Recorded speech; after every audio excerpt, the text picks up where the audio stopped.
Well, hello, hello, hello to everybody in my awesome, amazing community. It's Teresa Sanderson, and today I'm going to chat with all of my nursing peeps about how to enjoy your time off without sleeping it all away. So thank you for joining me. If you're catching me live, please feel free to say hi. Let me know where you're watching from because I love, love, love to connect with you. If you're catching me on the replay, please comment #replay and let me know you stopped by. And if you're catching me on YouTube, hit that subscribe button so you never, ever miss an update. Thank you all for being here. And I had this interesting question come up the other day in my group because I was giving some great tips for people on how to sleep, for nurses, on how to sleep better and really be able to stay asleep. And somebody commented and said, and you know who you are, somebody commented and said, hey, you know, this is all great and everything, but what about those of us who sleep too much? She said, I really feel like I sleep too much on my days off, and then I feel guilty because I slept so long and all my time off is gone. Brutal, right? Brutal. So let's talk about that a little bit because this is a real deal. Don't we think that when we've worked, you know, two 12-hour shifts, 3 12-hour shifts, or maybe you've done 6 in a row, maybe you've done your 40 hours at your workplace and it's just very, very draining. And don't we all have that sense of coming home and just saying, you know what, I'm going to prop my feet up and I'm going to go to sleep and I don't even care when I get up tomorrow, right? Been there, done that, and there was no t-shirt. And the thing is, yes, we can wake up the following day after sleeping until who knows what time, and no judgment here, right? Maybe it was 1 o'clock in the afternoon or 2 or 3, or maybe it was, you know, you're an early riser like 4:30 ordinarily, and this is like 6:30 in the morning for you. Either way, we can feel guilty about that, right? And then what else do we feel guilty about? We feel guilty about maybe the laundry that didn't get done while we were sleeping. We feel guilty about all the other chores that needed our attention. Maybe we have children at home still. I'm beyond that myself, but maybe you have children at home or a spouse, and you know, you feel like, man, I'm missing out on time with my family here too. Okay, there are a lot of things that we are juggling, right? As nurses, there's a whole lot of things that we are juggling, from the career to how do we balance our family? How do we take care of our family and really be present, even when we're so stressed sometimes about the weight of our job on our shoulders, right? This is true. This is true, and it is deeply, deeply stressful for nurses who go through it. So a couple of strategies I just wanted to share on how to avoid, you know, how to enjoy your time off without sleeping it all away. That's what I want to chat with you about. Is number one, okay, when you are working those consecutive shifts, whether it's 2 12 hours or 3 12 hours, or maybe it's your Monday through Friday, whatever it is, and you're just exhausted with all of that, the first thing I would ask you to really do for yourself is every day during that stretch of days that you're working, get yourself into bed, rested and relaxed at a reasonable hour for you to be able to get up again the next day and do it. Okay? When you don't shortchange yourself on the sleep that you can get between the days that you're working in a row, all right? When you don't shortchange yourself on those, you're naturally going to feel better and more rested on your time off.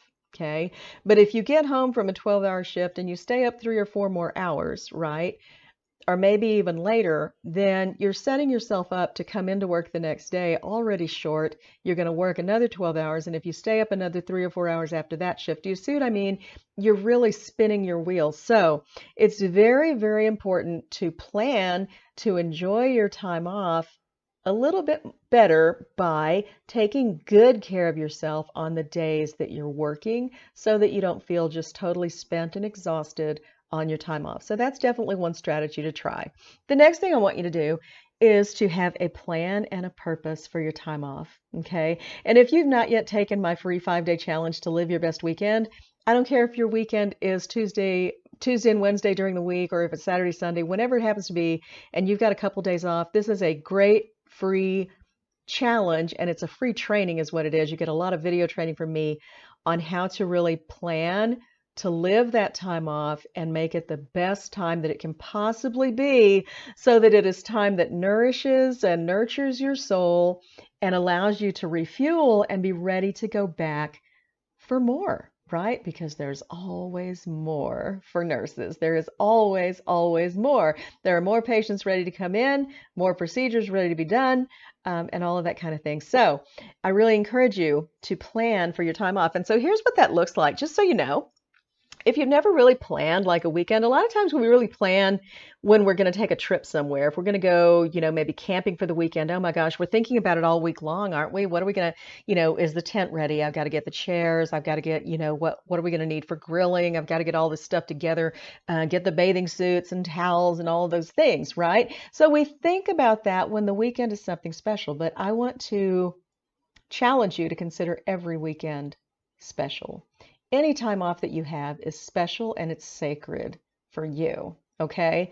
And so think about if you just have a weekend when you're just gonna, like Greg and I call them staycations, my husband and I, we call them staycations. And so when we stay here at home, I really think about, okay, so what do I want to do this weekend? What are the things that I'm going to do this weekend that are nurturing to me and my spirit? And so that may include things like having a great visit with my grandchildren, right? Like seeing some of the little grands and playing with them and just laughing for no reason, right? For no reason, just because.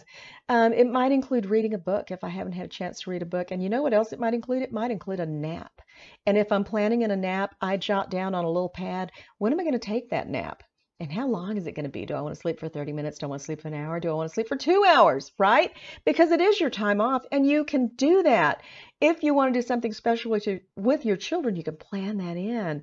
And so this gives you that opportunity to think about your time off as, oh, I'm not just exhausted, number one, because you've prepared yourself even during your work days, right? So that you're not totally exhausted on the weekend. And then when you have your weekend, you've got this thing laid out of, oh my gosh, we're going to do all these fun things. And you can even think about, ooh, are there new recipes I want to try? What ingredients would I need for those? So a lot of this stuff, I don't want to just tell you all of it here, but you can get it in my free 5 Days to Live Your Best Weekend Challenge. I'll drop a link below the video so you can check that out. And the other thing that I have for you is the very, very first Ignite Your Inspiration Challenge. It's 30 days to Ignite Your Inspiration Challenge. It's just for nurses. So if you're feeling a little overwhelmed, a little anxious, if you're dreading every shift, if you don't have that zeal for nursing that you used to have, and if you're wondering how in the world am I ever going to stick this out for the rest of my career, this challenge is for you. It starts Sunday evening, August 1st. So I want to invite you to join my personal group, the Inspired Nurses group, going from taken for granted to taking charge. I'd love to have you in there.